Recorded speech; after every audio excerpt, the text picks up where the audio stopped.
काटने वाले हमारे बड़े। उसी प्रकार से पालामूर पार्लियामेंट से डायरेक्ट मोदी जी ने हमारी डीके अरुणा मैडम जी को आशीर्वाद दिया। आशीर्वाद देकर आपके बीच में बिठाया। तो क्या मोदी जी की आप रखेंगे या नहीं रखेंगे? मेरी बहन को जिताएंगे नहीं जिताएंगे? पार्लियामेंट भिजाएंगे नहीं भिजाएंगे? आज हिंदी ओके కదా हिंदी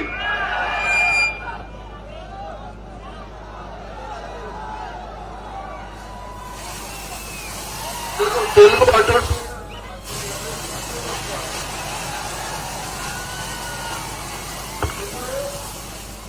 ప్రచారానికి 4 దినాలతో మిగిలింది. ఈ 4 దినాల్లో ఎవరెవరు సోషల్ మీడియాలో యాక్టివ్ ఉన్నారు? నేను వాట్సాప్ యూజ్ చేస్తా, నేను ఇన్స్టాగ్రామ్ యూజ్ చేస్తా, నేను ట్విట్టర్ యూజ్ చేస్తా, నేను ఫేస్బుక్ అకౌంట్ కూడా బాగా నడుపుతా అని ఎంతమంది ఉన్నారు ఇక్కడ? మీరు అనుకుంటున్నారా మళ్ళొక్కసారి ప్రధానమంత్రి మోదీ గారు కావాలని?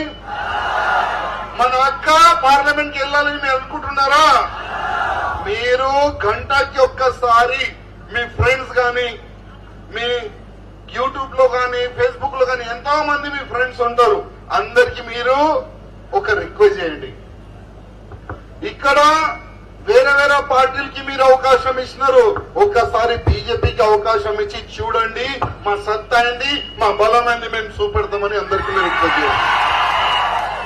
ఇవాళ ఎన్నో పార్టీలు ఉన్నారు, పోటీలో ఇవాళ దిగినారు. ఇక్కడ 3 పార్టీలు ఉన్నది. ఇక్కడ టిఆర్ఎస్, కాంగ్రెస్, ఇప్పుడు మన ఒక బీజేపీ.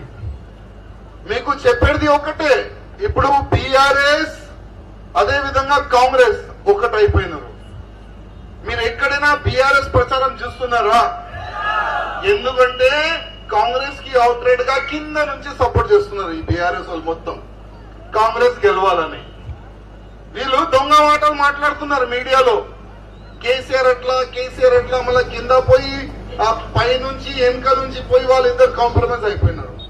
ఇక్కడ పోటీ కాంగ్రెస్ వర్సెస్ బీజేపీ. ఇప్పుడు ఇది లోకల్ ఎలక్షన్ కాదు తమ్ముళ్ళారా, ఇది స్టేట్ ఎలక్షన్ అసలు కాదు.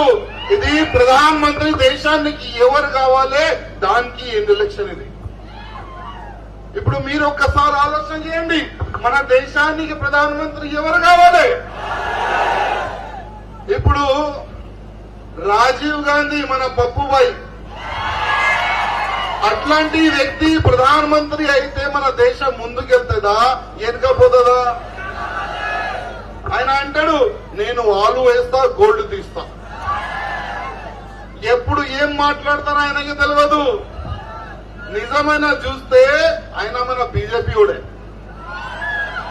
ఎట్లా అంటే ఆయన ఎప్పుడు ఏదైనా మాట్లాడితే మన బీజేపీకి ప్లస్ అవుతుంది. చూడాలంటే కాంగ్రెస్ లో ఒక పెద్ద జోకరి ఎవరంటే అది రాజీవ్ గాంధీ.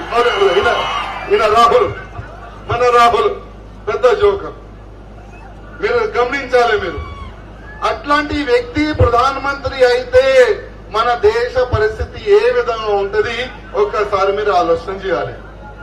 ఇప్పుడు అదే రాజీవ్ గాంధీకి ఫాలోవర్ ఎవరు? పెద్ద ఫాలోవర్ అంటే మన చిన్న పప్పు రేవంత్ రెడ్డి పోతుండు ముందు. ఆయన ఎవరు ఏం మాట్లాడతారు అది కూడా తెలియదు. మన అన్న మంచి చెప్పిండు, కుర్చీలో కూర్చుంటే కాలు గీద కింద పోదని. ఇప్పుడు తెలంగాణ ప్రజలకి కేసీఆర్ మోసం చేసిందంటే దానికైనా పెద్ద మోసగాడు రేవంత్ రెడ్డి వెళ్ళిండు. 6 గ్యారంటీ అని ప్రజల్లో తీసుకొని వచ్చిండు. సత్తాలో అయితే వచ్చేసినావు, నువ్వు కుర్చీలో అయితే కూర్చున్నావు, కానీ 6 గ్యారంటీలు ఎట్లా పూర్తి చేస్తావయ్యా మేము అడుగుతున్నాం. ఇవాళ కేసీఆర్ పోతా అప్పుల తెలంగాణ చేసిపోయిండు. నువ్వు 6 గ్యారంటీ పూర్తి చేయాలంటే 1000 కోట్ల రూపాయలు కావాలి. సోనియా గాంధీ ఇట్లీ నుంచి తీసుకొని వస్తావా డబ్బులు? లేక కాంగ్రెస్ వాళ్ళు అక్కడి నుంచి ఇస్తారా డబ్బులు? ఎప్పుడైనా కాంగ్రెస్ వాళ్ళు డబ్బు ఇయర్ తీసుకుంటారు. ఇది హిస్టరీ ఉంది. ఇవాళ ఎంతో మంది ఇక్కడ ఉన్నారు. నేను అందరికీ అడుగుతున్నా, చాలా మంది రైతులు కూడా ఉండొచ్చు.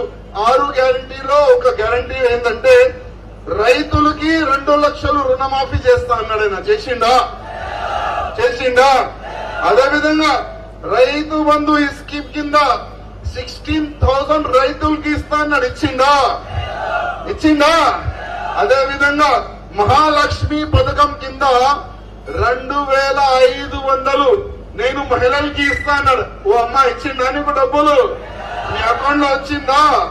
అదేవిధంగా 500కి క్యాష్ ఇస్తా అన్నాడు. ఎంతో మందికి ఇస్తుండు మాకే అర్థం కాదు. ఎంతో మందికి ఇస్తుండు, వచ్చిందా ఎవరికైనా? అదేవిధంగా దళిత బంధు మేము ఇంకా డబ్బులు పెంచిస్తా అన్నాడు. అయ్యా రేవంత్ రెడ్డి, పోతా ఆల్రెడీ ఒక ఫైల్ శాంక్షన్ అయింది. చాలా మంది మన దళిత అన్న తమ్ములకి డబ్బులు రావాలి. నువ్వు కొత్తగా ఇస్తావా లేదా తెలియదు, కానీ పాతగానే చెయ్య శాంక్షన్ అయినా. అది శాంక్షన్ అయితే ఇచ్చేసేయి. మా దగ్గర నా కాన్స్టిట్యూన్సీలోనే 1200 దళిత అన్న తమ్ములకి శాంక్షన్ అనే లెటర్ ఉంది. వాళ్ళకి డబ్బులు ఇవ్వడానికి నీకు చేత అయితే లేదు. మళ్ళా 6 గ్యారెంటీలు అంటున్నావు. అదేవిధంగా 200 యూనిట్ ఫ్రీ అంట. మంచి మోసం చేసినావా జనాలకి నువ్వు? ఒక ఫ్యాన్ ఒక టీవీ పెడితేనే 200 యూనిట్ అయిపోతుంది. ఒక ఫ్యాన్ ఒక టీవీ పెడితేనే 2 యూనిట్ ఖతం అవుతుంది. నువ్వు కరెక్టేనా? నువ్వు యూనిట్ ఫ్రీ చేయాలంటే ఒక 400 యూనిట్ అయినా ఫ్రీ చేస్తే చాలా బాగుండేది. ఎవరికైనా ఇచ్చిండా ఇప్పుడు వరకు? కరెంటు బిల్ మాఫ్ చేసిండా? అదే విధంగా ఇవాళ నువ్వు మోసం చేసుకొని ఓకే నువ్వు గెలిచినావు, కానీ ఇంత పెద్ద మోసగాడు వెళ్తావా నువ్వు? అమిత్ షా గారు వీడియోని ఆయన కటింగ్ చేసి వైరల్ చేసిండు. అమిత్ షా గారు అంటే దేశానికైనా హోమ్ మినిస్టర్. ఆయన డేంజర్ ఉన్నారు రేవంత్ రెడ్డికి తెలియదు. ఆయన ఎక్కడ నిలబడతారు, కింద నుంచి భూమి కొంచేస్తారు ఆయన మాప. అందుకోసం ఆయనకి మోటాబాయ్ అంటాడు. ఆ మోటాబాయ్ వీడియోని ఎడిట్ చేసి మొత్తం వైరల్ చేసిండు. ఏ విధంగా? మన అమిత్ షా గారు ఎస్సీ ఎస్టీ ఓబీసీలకి వచ్చే ఏమొచ్చేది రిజర్వేషన్ తీసేస్తా అని ఆ వీడియోని ఎడిట్ చేసి ఫార్వర్డ్ చేసిండు. దానిపైన ఎంక్వైరీ జరిగింది. అసలు ఈ వీడియో ఎక్కడ ఎడిట్ అయిందంటే అది మన కాంగ్రెస్ ఆఫీస్ నుంచి అయింది, గాంధీ భవన్ నుంచి. ఢిల్లీ నుంచి టీం వచ్చింది. ఎవరెవరు చేసినారు ఐడెంటిఫై అయినారు. కానీ ఢిల్లీ వాళ్ళకి అరెస్ట్ చేసే ముందే ఈ తెలంగాణ పోలీసు వాళ్ళకి రేవంత్ రెడ్డి చెప్పి అరెస్ట్ చేపించిండు. అయ్యా ఫస్ట్ అరెస్ట్ చేసుకో, వెలికి మన దగ్గర పెట్టుకో. ఎందుకంటే ఢిల్లీ వాళ్ళు పట్టుకుంటే మంచిగా ఎక్కుతారు, మంచిగా కొడతారు.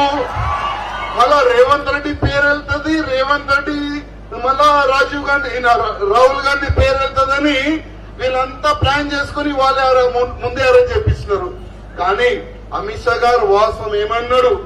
ఎస్టీ ఎస్సీ ఓబీసీలు కడుపు కోసి నువ్వు 4% ముస్లింస్ వాళ్ళకి ఇస్తున్నావు కదా, అది మేము ఇయ్యమని చెప్పిండు.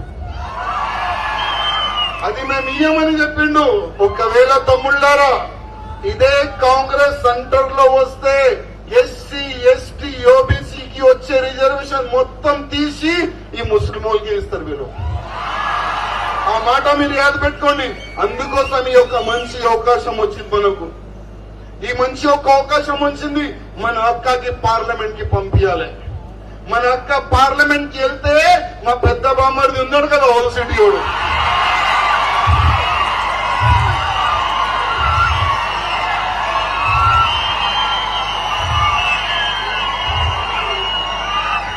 ఉన్నాడా లేదా?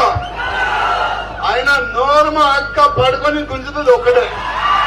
ఆయన తప్పుగా మాట్లాడితే ఆయనకి ఎక్కడ సరిగ్గా జవాబు ఇవ్వాలంటే మన అక్క ఒక్కడే చాలు.